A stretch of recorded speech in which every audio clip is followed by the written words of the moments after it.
ಎರಡು ಗಂಡಾಗಿದ್ದುಕೊಂಡು ಜೊತೆಗೆ ಆರ್ಥಿಕವಾಗಿ ತನ್ನ ಹೆಂಡತಿನ ತನ್ನ ಮಕ್ಕಳನ್ನ ಸೊರುವಂಥ ಒಂದು ವ್ಯಕ್ತಿ ಇದ್ದಪ್ಪ ಅಂತಂದ್ರೆ ಅಂಥವನಿಗೆ ಒಬ್ಬ ಯೋಗ್ಯ ಹೆಣ್ಮಗಳನ್ನ ಒಟ್ಟು ಮದುವೆ ಮಾಡೋದ್ರಲ್ಲಿ ಎರಡು ಮಾತೇ ಇಲ್ಲ. ಎಲ್ಲರೂ ಅದನ್ನ ಮಾಡ್ತಾರೆ ಪಾಪ, ಯಾವ ತಂದೆ ತಾಯಿನೋ ಪಾಪ ಯಾವ ಕೊಟ್ಟು ಮದುವೆ ಮಾಡಿ ಮಾಡಿಸು ಅಂತ ಇರುವುದಿಲ್ಲ. ಬಟ್ ಇದೊಂದು ಏನದಲ್ಲ, ಗಂಡು ತಾನೋ ಅಥವಾ ಹೆಂಗೆ ಇಲ್ಲೋ ಅನ್ನೋ ತಾನ ಲಗಿ ಬರ್ತದೆ. ಬಟ್ ಇದು ಫ್ಯಾಕ್ಟ್ ರೀ. ಹೆಣ್ಮಕ್ಕಳಲ್ಲಿ ನಾವು ಭಾಳ ಕಡಿಮೆ ಶಬ್ದರೀರ ಸುಗಡ್ಯಾರು ಅಂತ ಬರ್ತಾರೆ. ಅಲ್ಲದು ಹೆಣ್ಣು ಅಲ್ಲ ಗಂಡು ಅಲ್ಲ ಅಂತಂದ್ರೆ ಅಂಥದ್ದು ಹೇಳಲಿಕ್ಕೆ ಆಗೋದಿಲ್ಲ, ಯಾರ ಮುಂದೆ ಹೇಳಲಿಕ್ಕೆ ಆಗೋದಿಲ್ಲ.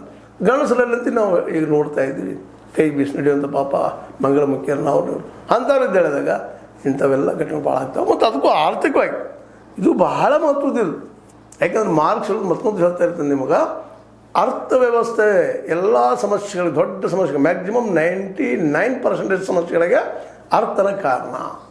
ಇನ್ನು 1% ದೈಹಿಕ ಕಾರಣ, ದೈಹಿಕ ದೋಷ, ಅವೆಲ್ಲ ನಾವು ಚೆಕ್ ಮಾಡಿ ಮದುವೆ ಮಾಡಬೇಕು. ಇದನ್ನೆಲ್ಲ ಪಾಲಿಸ್ಬೇಕಾಗಿದೆ. ಮುಂದೆ ಹೆಣ್ಣುಮಗಳೂ ಒಪ್ಪಿದ್ದಾಳಿಲ್ಲೋ ಗಂಡು ಒಪ್ಪಿದ್ದಾನೋ ಒತ್ತಾಯ ಮದುವೆ ಮಾಡಲೇಬಾರ್ದು.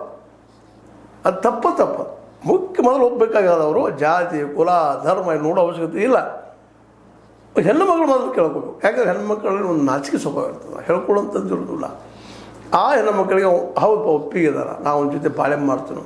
ಮತ್ತು ಅವ್ನು ಅದಕ್ಕೆ ಮೊದಲು ನಾವು ಹೊಟ್ಟೆಗೆ ಹಾಕುವಷ್ಟಾದ್ರೆ ಆರ್ಥಿಕ ಸಬಲದಾನ ಇಲ್ಲ ಅದು ನೋಡಿಕೊಂಡು ಜೊತೆಗೆ ಗಂಡು ಮಕ್ಕಳಿಗೆ ವಿಚಾರ ಮಾಡಬೇಕು. ಅವನೇನಾದರೂ ಮಂಗಳಮುಖಿ ಅದಾನ ಮತ್ತೇನೋ ಅದಾನ ಅನ್ನುವಂಥದ್ದು.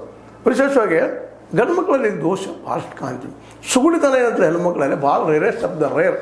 ಆದಷ್ಟು ಎಲ್ಲ ತಾಯಿಗಳಲ್ಲೂ ಅವರ ಗರ್ಭ ಧರಿಸುವಂಥ ಶಕ್ತಿ ಇದ್ದೇ ಇರ್ತದೆ. ಯಾಕೆ ಈ ಮಾತಿನ ಸಂದರ್ಭ ಹೇಳ್ತಾರೆ, ಇಂಥ ಘಟನೆಗಳು ಆಗೋದು ಕಡಿಮೆ ಆಗ್ತಾವಂತ.